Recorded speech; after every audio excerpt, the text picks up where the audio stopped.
Nice. Nice. Velkommen tilbage, Kobidisk.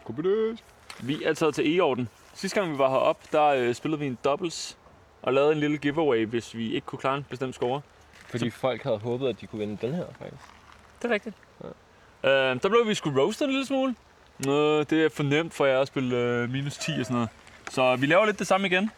Med en ny disk. Endnu en gang har Disc Tree bare kommet ind clutch. Flamescorch. Det er det stamp, de troede, de skulle have i Discraft, og så var de ikke helt tilfredse. Men i og med, at de allerede havde stampet nogle af dem, så tænkte de, lad os sende dem ud til forhandlerne. Der er 2500 af dem i alt. Står også på bagsiden.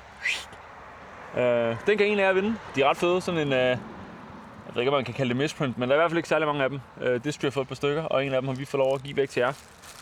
Så vi kører samme koncept igen, men vi kører fra hvid i stedet for gul. Og så kører vi, hvor mange? Minus 9, det var anden. Ja, hvad anden? Så hvis vi kan nå det, får I ikke en Flamescorch.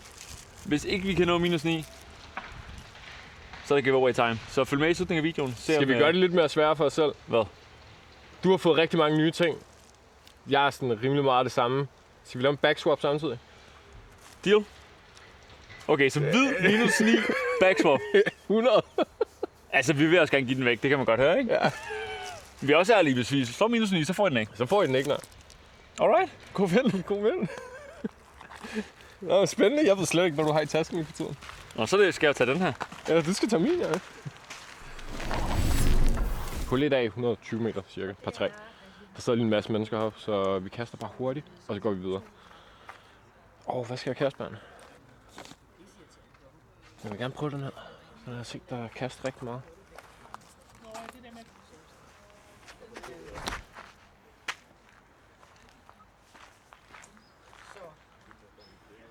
Den er forresten lidt stabil. Ja, du fandt jo ud af.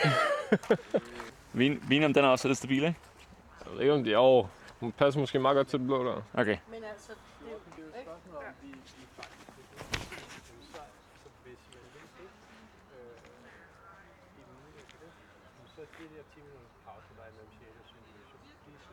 Okay.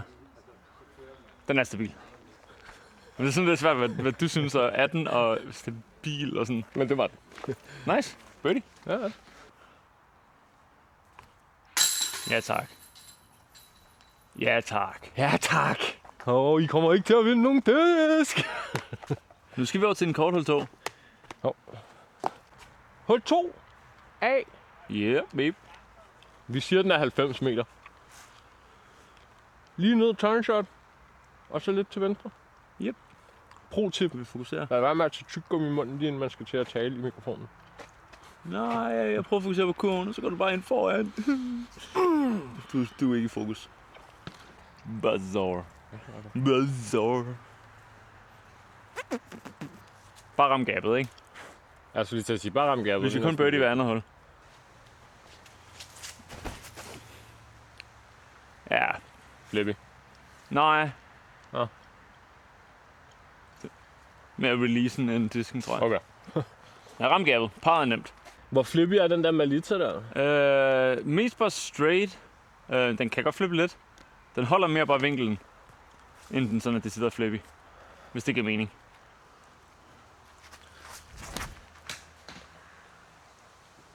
Den er derude. Ude, teknisk set. Den er derude. Den er ikke gabbet, men den er ude. Copenhagen kick.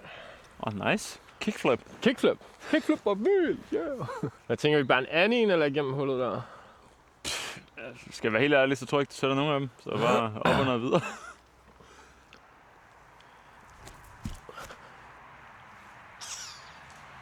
Ja, en lille comeback, det kan vi godt lide. Jeg er mere på sådan, om der er en eller anden throw-in-linje. Ja, men jeg fortryder lidt, at jeg ikke bare tog ved højre gabbet derovre. Jeg tror, højre gabet på sådan noget zone-agtigt. Gør det. Det er dejligt at få lov at prøve nogle af Kennys mytiske disks. Måske herover. Ja. Hvis den her går i nu, så tror jeg sgu, vi har vundet challengen. Det var en god højde. Og altså, no cap. Vi har lidt et pot nu fra dem begge to. Ja. Skal lige gå fra at sige, jeg tror, vi er ved at vinde den til, fuck. Nå, fuck. Nu er vi tilbage på even. Nej, vi sætter den. Så Not a Zone var OB til synligheden. Hvordan? Det ved vi ikke. Men det var den. Er det sådan low-key ret nederen, det der? Altså, det er åbent nok.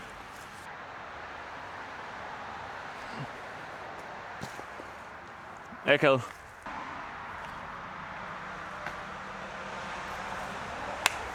Okay. Ja, tak. Tilbage på even. Prøv at tænke, hvis vi nu var startet par, så havde det været fint jo. Ja. Så det er jo bare det, vi har gjort. Skal vi ikke sige Vi det? har bare startet par. Perfekt. Hold 336 meter, men den er så lidt længere nu. Ja, den er nok 100... Ja, den er nok 30 meter længere. 150, 156. Ja, Ja, det er omkring. langt. Men par 4 skal udenom. Der er mandatory dernede. Bernhard siger, at den er blevet meget svær at birdie. Spændende. Jeg føler for den her base her.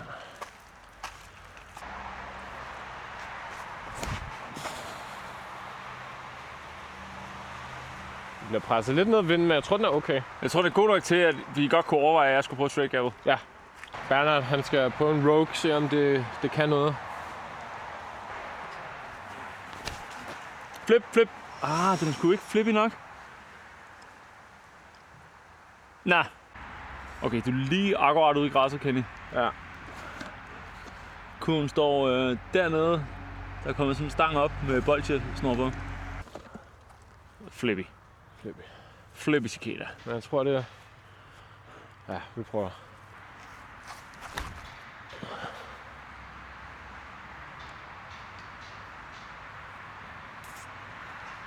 Rammer et eller andet. Ja. Jeg kunne egentlig godt lide, hvor den var på vej hen. Men... Jeg tror parret er der. Du har en cigar, ikke? Jo. First run. Det tror jeg. Lad være med at ramme noget. Ej, hvor irriterende. Ja.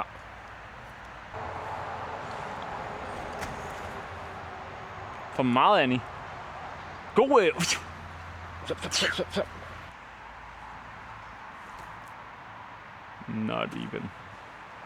Not even close. Nem par. Okay, stand still.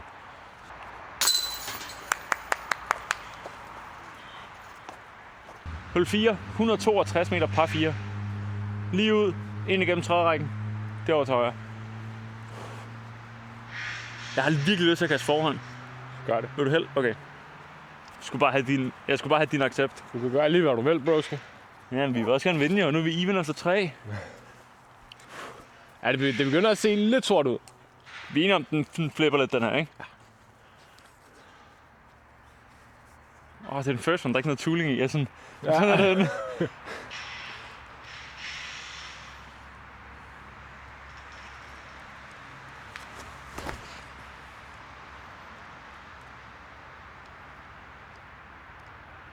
Okay. Kigger til venstre, men den er langt nok fremme. Ja. Cicada. Cicada.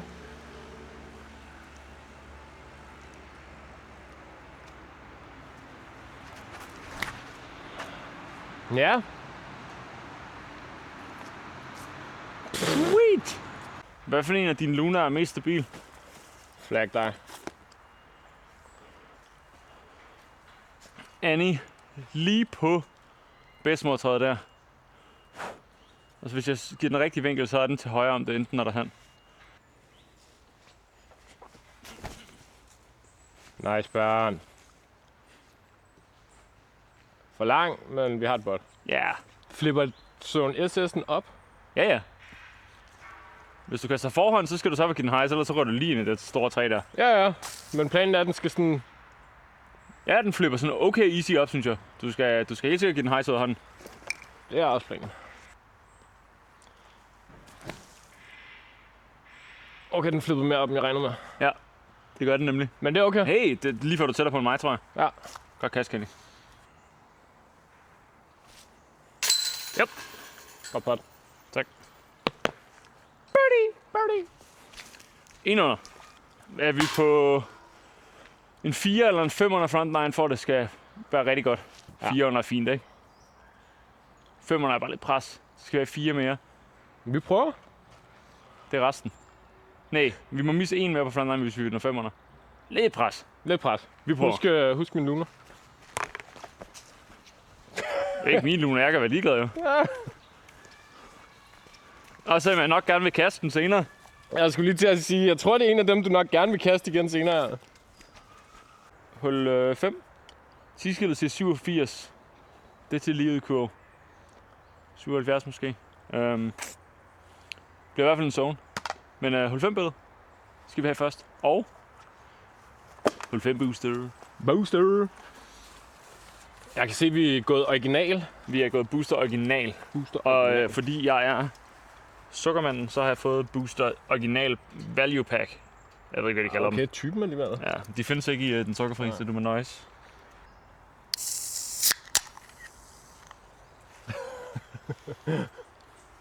Sjovt. Nå, skal jeg lige smide din julezone i... Den har gjort det før på det her hul, så må ikke den kan igen. Ja, det var fra den anden tee. Den skal lige mærke, hvordan det er og ace for hvid. Det tænker jeg ikke, det er nogen af dine discs, der har prøvet.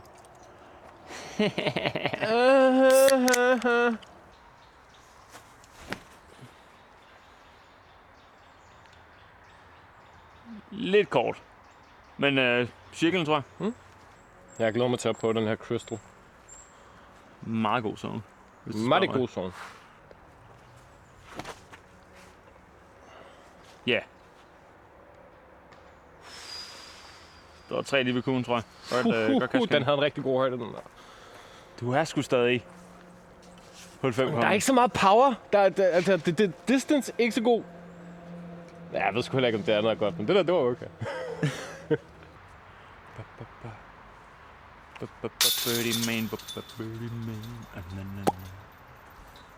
Nice, Kenny. 200. Jeg Nu, vi kan godt. jeg skal vende mig til, at du ikke har fjernet det her. Du kigger på det, eller? Ja. Så prøver jeg sådan at line det op, sådan, hvor kan jeg holde henne, fuck? Det er sådan næsten bare blevet en del af min putting routine, lige at line putteren op. Ja. Sådan, Men sådan, for mig er det bare så dejligt nu, at alle mine har altid været clean i lang tid. Men, så det er sådan... Og stampet er bare så clean i sig selv, at det er sådan, jeg synes næsten, det er synd at wipe et stamp, når de for en gang skyld laver et clean stamp, der Men ikke har det synes jeg også, de gjorde med de gamle. Ja, hvor de bare lige stod Charlie SS og det skulle. Enig, men nu snakker jeg mere sådan generelt. Ja. Apropos flamescorch. Nå, hul 6, 96 meter, lige op, blå kurv, stolpe i vejen, yes sir, det kører. Stolpe? Eller træstup, kald det hvad du vil. Altså den der stamme, der ligger på tværs? Ja. Fedt. Fedt. Stolpe ind, måske? Stolpe ind? Det kunne være sygt at lave her. Lige counterskip på toppen af den. Lige counterskip her. Hvad kan jeg stå? Kaster cicada. Let's go.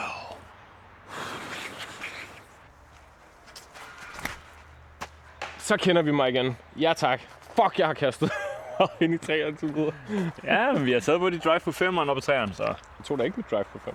Nej, men du satte på det. Og jeg mente din approach på 4'eren. Nå, jeg kaster også Kennys orange cicada. Den er i hvert fald mere flippy end den der. Er den det? Ja. Okay. Fordi jeg synes, den der er flippy. We got this.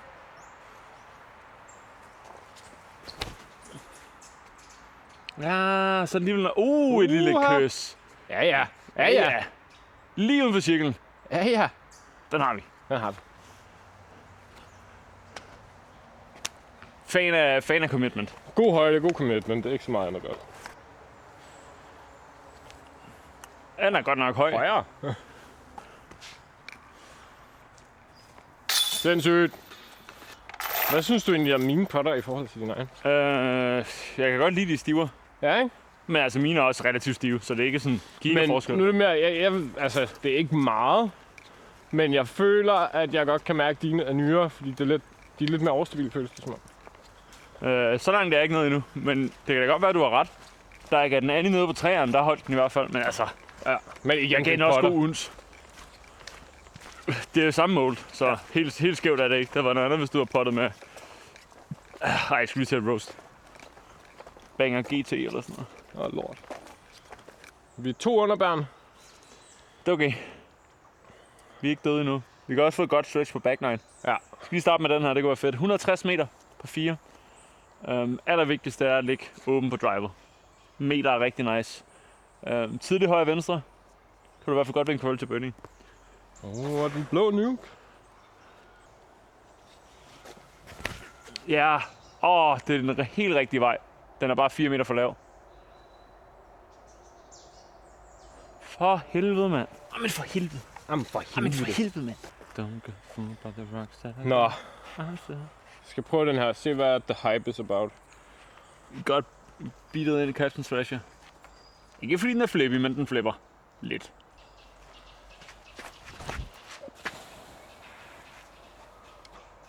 Kom over det. Fuck. Jeg har fået birdie inden for de buske før. Godt Ja, kast, jeg Kenny. kunne faktisk godt lide linjen. Også mig. Vi skulle Men- begge to have været lidt højere. Ja. Kan man se kurven? Jeg kan bare ikke finde ud af, om det er en Raptor Der eller er en et gult Cap Wrap. topband lige... Ja, man kan godt lige se det.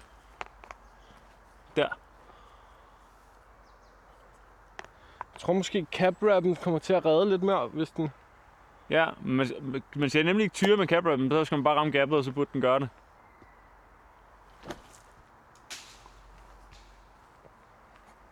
Jeg kunne faktisk godt lide... Nej, ja. Fuck, den var god. Nej, der er et pot. Der er et pot. Det er svært.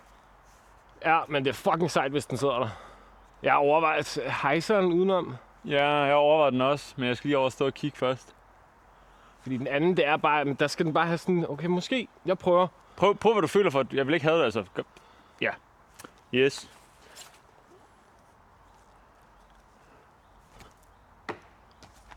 A for effort. God damn it!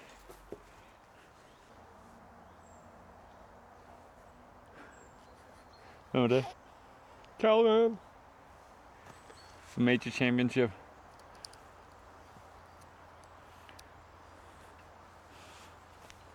Så kender vi ham.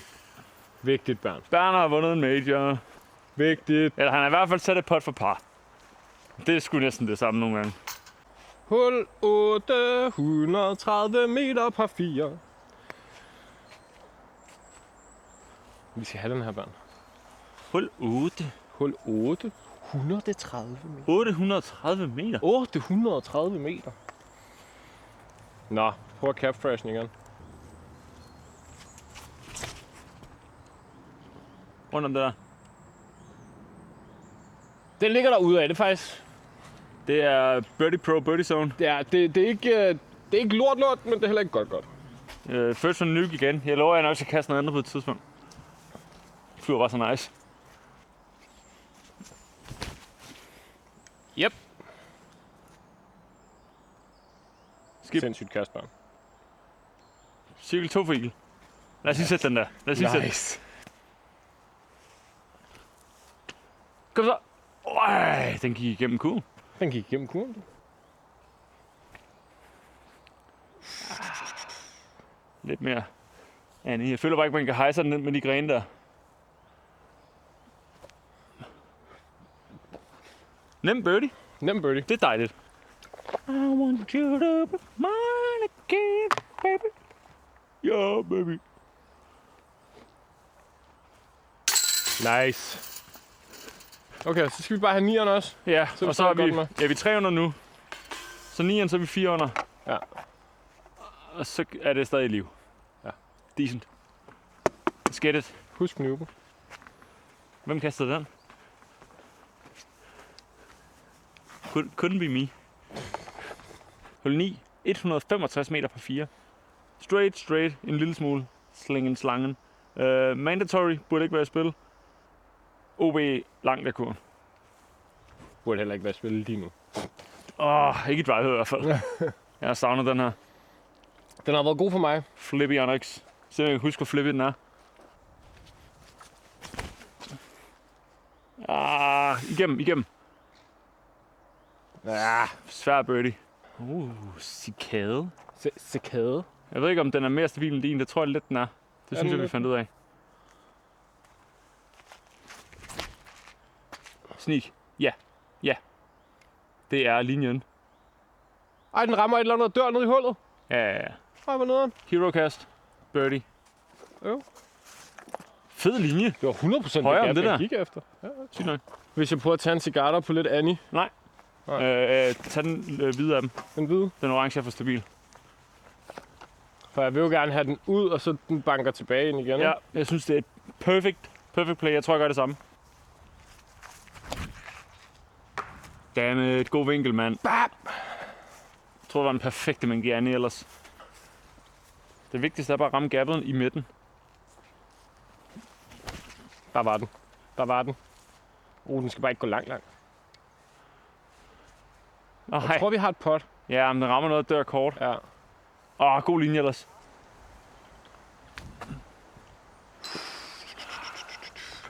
Så smoother jeg endelig linjen, så får jeg ikke en skid højde på den, mand. Hvad var det der? Ja. Godt par. Godt par. 6 under back nine. Nemt. Det lyder svært. Det lyder lidt svært, ja. Vi kunne starte med ace 10'eren. Det vil hjælpe lidt på det. Måske okay. Lidt en optimistisk linje at sætte med backswap og det hele, men vi vil også gerne give den der cicada, så det, eller scorch, wow. Så. Det er derfor, vi spiller dårligt. Vi vil faktisk gerne give den væk. Jeg vil også gerne vinde. Så kan der sgu konkurrence i den. Så sådan, fuck det, I får den ikke. Ja. Men det ser svært ud. Politi. 81 meter ish, nok lidt kortere, fordi det er langt kurven viser. Høj hejser er nok det nemme play her. Jeg tror, jeg prøver din machete igen. Det kan godt være, du har bilet den ind, men den er stadig stabil. Stadig ikke en machete. Jeg kan godt lide det der. Også mig. Nej, jeg tror, du rammer træet lige ved siden af. det tror jeg også. Ej, jeg håber, den bliver liggende nogenlunde, så har vi et 5 meter pot. Hvis den ruller, kan det godt være tricky. Ved du hvad, jeg har lyst til at prøve? Jeg hader det ikke. Det kunne godt gå hen og blive nice. Den er også overstabil. Lowline. Skip. Måske hvis den får skibet, er den okay? Hvis ikke den rammer noget, altså hvis ikke den rammer busk eller træ, så er den god. Okay, vi har den her, børn. Oh yeah. Et lille flip. Oh yeah, we do. Fjern gren. Oh yeah. God fugtighed på fingrene. Oh yeah. Du ville godt have den der. 15 væk. Okay. Lille flip. Fjern gren. God fugtighed på fingrene. Jeg skal lige fokusere, eller hvad? Ja, jeg griner. Godt. Ikke alt det fjol, vel? Ja, tak. Nogen vil kalde det snyd. Jeg føler, jeg er blevet til gameplanen. Fuck det. Så det er også være, vi heldige, der kommer en kommentar. Han flippede 2 gange. Og vi giver ikke en fuck. Hul 11. 158 meter par 4. Vi skal op, vi skal ind. Vi skal langt. Vi skal op, vi skal ind, vi skal langt, vi skal ind. Hvor også bliver den drive, børn? Meget drive-agtig. Meget drive-agtig. Den flipper, men ikke sådan super flippy.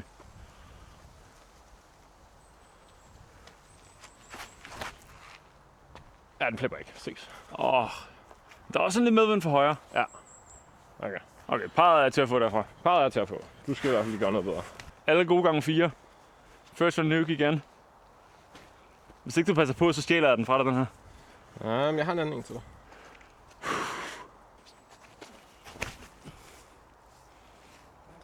Den flyver så vildt. Den flyver så godt. Hvor er det et godt kast. Virkelig en god nuke. Meget sådan effortless. Ja. Bin. Hvorfor føler jeg mangler noget i din taske? Jeg kan hurtigt tjekke. Ja. Det føles sådan. Bum. Hvad er det så? Bum. Cap-up. Den har du. Det er lyserød. Ja. Tog du ikke den der? Nej, den så jeg aldrig. Nå, så skal jeg lige tilbage og hente den. Så vi ser, om vi kan smooth sådan en Zone SS her.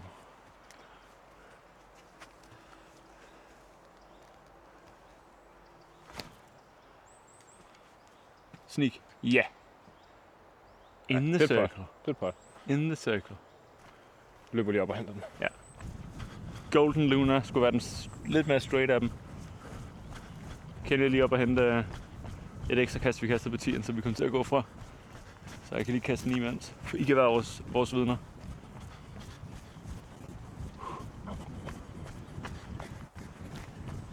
Fade. Det er lige træet det der. Han fucking klaphat. Godt, Kenny. Han ligger godt. God approach, Kenny. Tak. Nice.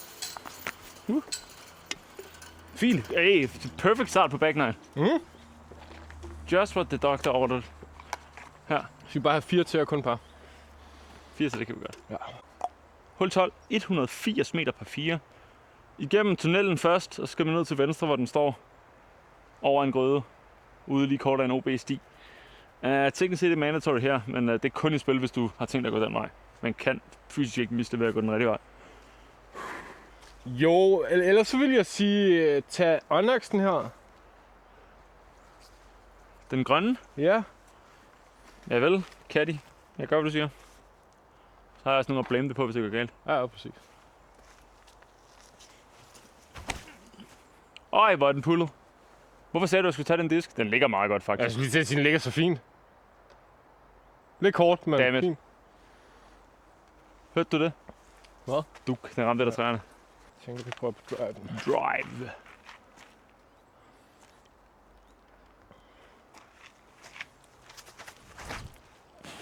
Flip lidt, flip lidt.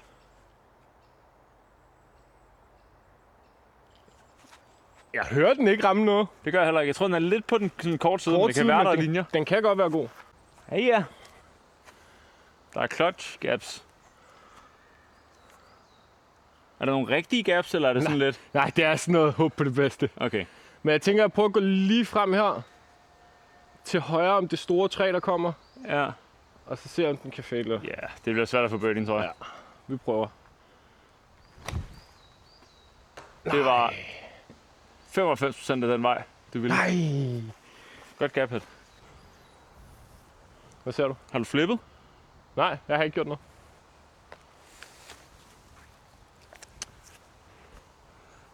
This is gonna be nice. Det er tight. Men hey, du ligger til, vi kan få par, så jeg har det Er det sådan den lidt. her? Nej, jeg noget lidt mere stabil. Lidt mere stabil. Cigarler eller Onyx? Giv mig hvad for en, du føler for. Den flipper i Onyx, hvis det skulle være. Eller den sorte cigarler. Ej, hvor er det tight. Hvis det er, den bliver ramt, så er det fucking godt.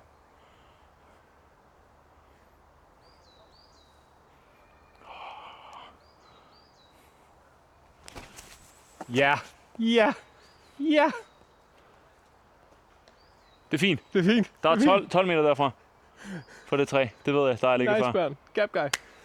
Det var clutch. Det var legitness. Legitness. Lige der. Ej. Nej, jeg troede, den var der. Min potter havde været der. Sut. Yep. Nej. Satans. Det er fint. Det er okay for par her. Var efter det kast, var det sådan, drømmen var lige om birdie. Ja. Helt okay. And I hate how much I love you, boy.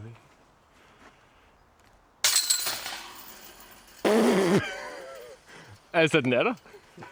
Perfect. Perfect. 173 meter på 4. OB højre. OB venstre.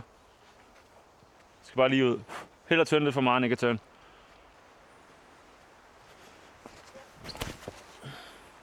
Ja, perfekt.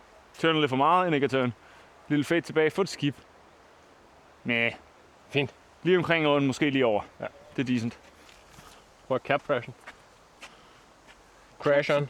Castle Thrasher. Den er god. Jeg har bildet den godt indtil der, Kenny. Dammit. Dammit. Måske lige på kanten. Den er bare no soft, der er ikke så meget andet at komme. Nej. Vi tager min. 70 passer meget godt, tror jeg. Ja, range fandt der ikke så meget. Det er mere, Nej, i stedet for sådan, er der 70 meter, så er der sådan, der er en Raptor forhånd. Det er sådan, altså, du kan se, hvad jeg mener? Ja. Sådan, man kan sådan næsten fornemme, hvor langt der er. Og så er man nok begyndt på range lidt. Straight, turnover, hvad kører vi? Turnover. Fedt. Jeg synes bare, at det der derude bliver lidt for Marlita. Marlita. Ja, og så er det også fordi, jeg gerne lige vil prøve den noget mere, ikke? Ja. Vidste du godt, at Dominion skulle hedde Melita med E? Og så var der en fejl i forbindelse med, at den skulle approves hos PDGA, så nu hedder den Melita med A. Nå. Og så nu kører de bare med det. Grineren. Og Ja. Ja. Ja. Ja, der er ikke så meget. jeg tror sgu, jeg holder i den der Raptor foran der.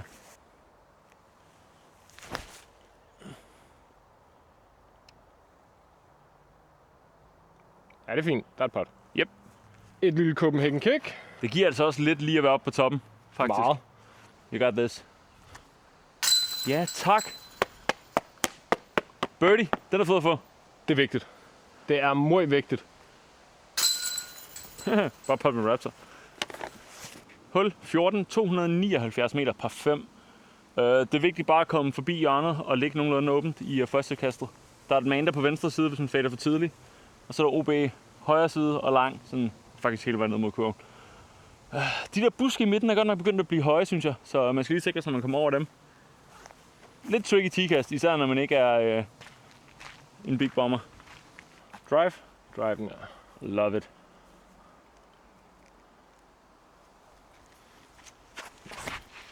Flip. Det rører fart af de grene der. Den er over. Ja. Sagtens birdie derfra. Sagtens birdie. Sagtens Det er birdie det derfra. jo. Fint nok, så kan jeg gå efter lidt mere. Hvid nuke. Måske baby Annie. I hvert fald ikke noget hejser.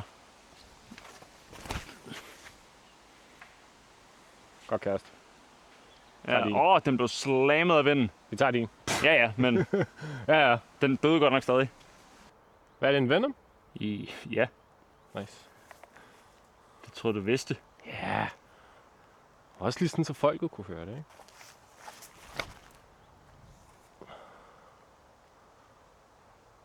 Meget flot, Kenny. Så ligger vi lige i hvert fald. Ja, jeg tror, jeg prøver at se, om man kan pushe en lille smule tættere på bagvæggen så. Ja. Godt kast. Er der noget, jeg ikke har kastet endnu i den her bag her? Som kunne virke. Undertaker. Den har jeg kastet nu. Grineren. Du ser helt skeptisk ud. Ja. Watch this.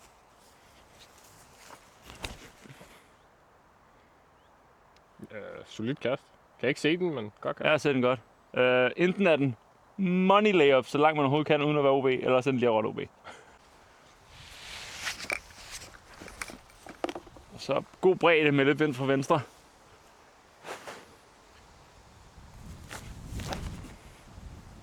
Den flippede. Den kommer ikke igen, den der. Nej, vi havde noget på ren hejser, den var god. Dammit.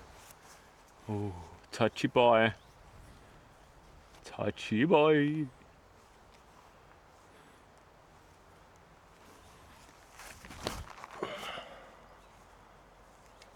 Mumse lademad. Skal du have dig en Zone SS, Kenny, når de kommer ud? Yep. Godt kast. Jeg kan godt lide, fordi min Nutterzone, den havde turnet over der. Ja, den er også smadret jo. Ja, men det der, det var faktisk meget nice. Ja, godt kast. Nice. Drømmen er i live endnu, børn. Ja. Ikke så meget drømmen for dem, der ser med, men Jamen, problemet er, at vi mangler 2 birdies, men 15 er svær. 16 kan vi måske godt få. 17 er svær, 18 er svær. Altså, fuck. Men ja, den er meget i live. Vi har fået nogle gode birdies her på back 9. Hul 15, 207 meter. Man skal lige ud i lang tid, og så skal man til venstre over hjørnet af mosen. hullet har været lavet om et stykke tid nu, men det er blevet et svært hul. Og så er der en lige her. Nice. Der er pladen, brættet, knækket. Det er lige der, hvor man godt kunne tænke sig at løbe op. Så det skulle vi være ops på. Nuke. Den gode af dem her.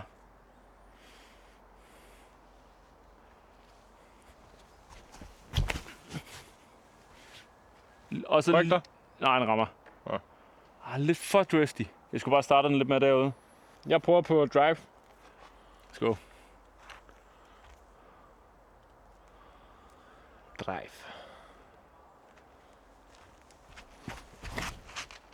Den er for tidlig. Ja, for heldig bounce måske. Ved du hvad, vi får et skønt par her, Ken. Fint. Det er gameplanen alligevel, par på det hul her. Over det her hul, medmindre man ligger altså ultra skidt. Er Quaken overstabil? Ja. Tænk på det, som man gerne vil have en boss OSR. Ja. Så det er bare ned til hjørnet op til kurven, det kan vi sagtens.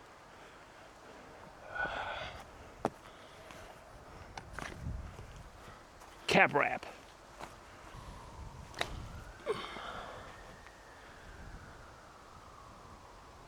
Var det for langt? Ja, men det er ret safe, så det er fint nok. Kun næsten for langt. Archer. Ja, der er vind for højre. Ja. Der er mange grene her, men hvis nu jeg rammer vinduet, kan vi komme i en rigtig god position. Ja. Prøv. Ja, jeg lover ikke noget.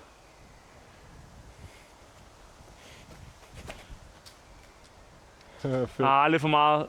Jeg tror, den flytter lidt mere op. Kan du se visionen? Ja, jeg kan sagtens se det. Så se, om vi kan lave noget sejt. I believe. Så næstes. Ja.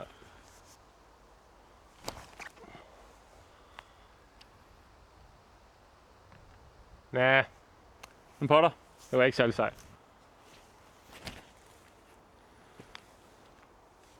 Det var til gengæld ret sejt. Ikke rul. Jeg tror, den ligger lige op. Ja, men jeg har bare prøvet en gang at lave perfect layup, og så rulle den. Ja. Så Vi det håber. sidder helt inde i hjertet på mig resten af mit liv. Sindssygt kast, Bern. Jeg ligger lige dernede. Bern har der. Og vi snyder lige nu. Jeg bruger en af mine egen disks. Det er okay, når det tabens. Nice. Godt par. Så fint. Kongeluner. Skal vi bare have 2 ud af de sidste 3, så er den klar? 2 ud af de sidste 3. Yeah, baby. Tænker, vi har den, Bern. Vi har den. Jeg synes, både 17 og 18 er lidt tricky. 16 skal vi have. Vi skal have 16'eren her. Hul 16. 143 meter. Par 4. Mandatory. Nede i trærækken. Vi vil bare gerne have et okay kast, så vi har et lige kast op til mål. Jeg tænker, den overstabile cicada, bare lige på ned.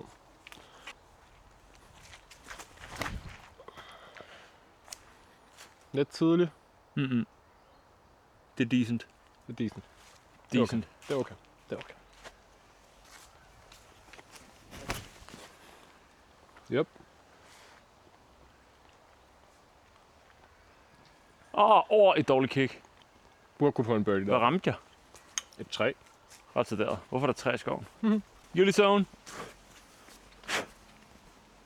Flyver uden, der starter.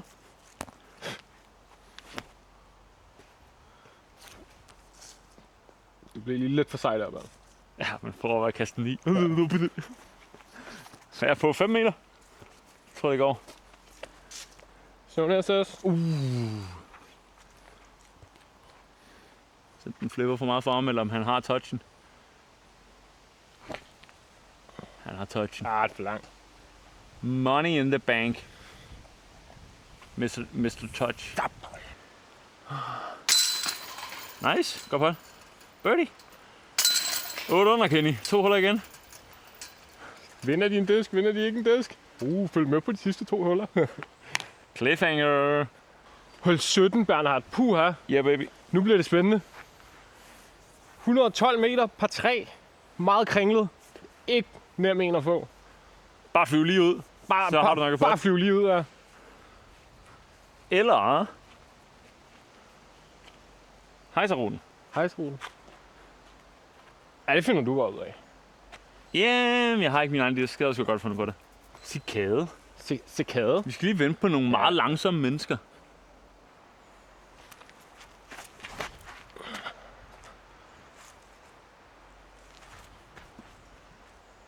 Flot, Kenny. Der er et pot. Mhm. Der er et pot. Det er godt nok en god disk. Hvem ejer den disk? Gør jeg snart? Nej. Okay. Hvis du er så med den, må du få den. Kennys Joma Cicada. Mit bud er, at den er 3% mere flip end min Joma Cicada.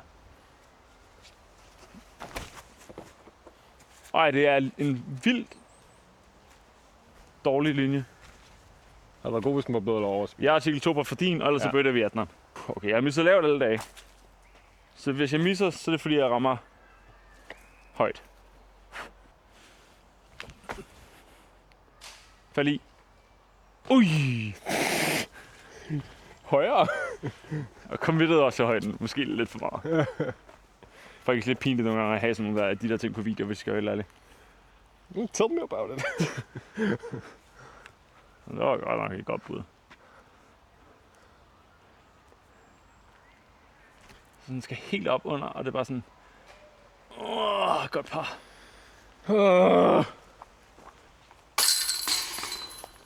Så det kan godt være, det er bare mig. Hvor der jo lige pludselig går lidt for meget konkurrence i den. Og sådan, det kunne være også sødt nok at give vores serie en disk. Og sådan, jeg vil fucking gerne birdie den sidste klar challenge. Ja, selvfølgelig. Det er sådan, Altså, jeg synes, vi giver dem nok. ja. Også. Disctree giver dem Men rigtig meget. Oh my god. Det er fedt, vi kan afgøre det på sidste hul, trods alt. Kunne man næsten ikke have scriptet bedre. Hul King. 18, Bernhard.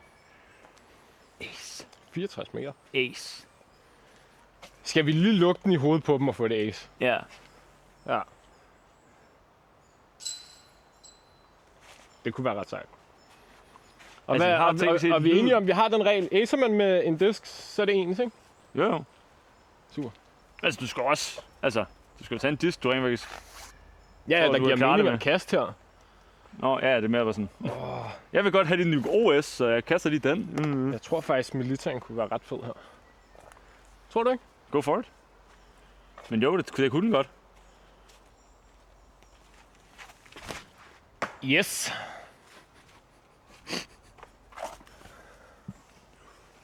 Og det er ikke fordi, jeg vil have den. Det er fordi, jeg tror, det faktisk er en god disk. Nej, men jeg tror også, militæren har været en god disk her. Du er lidt for egoistisk til det her, kan jeg godt høre. Jeg er faktisk en teamplayer. Har jeg givet dig en disk under den her runde? Nå ja. Ja. Fuck. You got me. Jeg har fik noget comeback. Det er sjældent, man har det på den måde. Din mor. Kom så. Jeg skal lige fokusere på kastet, faktisk.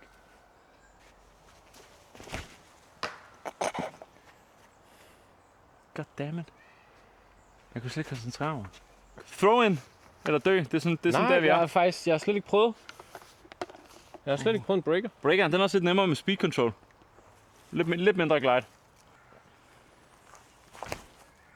Slide. Okay, det er parpot. Det gør vi. Det gør vi. Hvad gør vi? White boy. Nej. Klip ud. Det er vi nødt til. Yep. Skib i. Skib. Var det stangen eller en rod, den ramte? Jeg tror, det var en rod. Jeg tror, det var en råd. Godt catch. Nå. 8 under. This catches. Det betyder, at de får en disk. Vi ses nede ved bilen, hvor vi fortæller, hvordan I kan vende den. Ja. Nå, kunne du godt tænke dig at være den heldige ejer? Skal vi lige vise den? Vi fucking tabte. Det er også okay. Vi sætter også en linje, der var svær at slå, for at de godt kunne vinde den her. Plus vi var et kast fra. Og vi bukkede toren. Fuck, hvor den er bogget til. Så jeg synes faktisk, vi klarede det rigtig flot. Ja. Hvis I synes, vi klarede det godt, skriv det i kommentarfeltet. Hvis I synes, vi klarede det dårligt, skriv det i kommentarfeltet. Bare kommenter. Nej, så lad være med at skrive noget. Ja, lad være skrive noget. I skal faktisk skrive i kommentarfeltet for at vinde den her. Ja. Så måske holde til det. Scorch. Stockstemplet, som er udkommet, ligner næsten det her også, med den der dragmand på.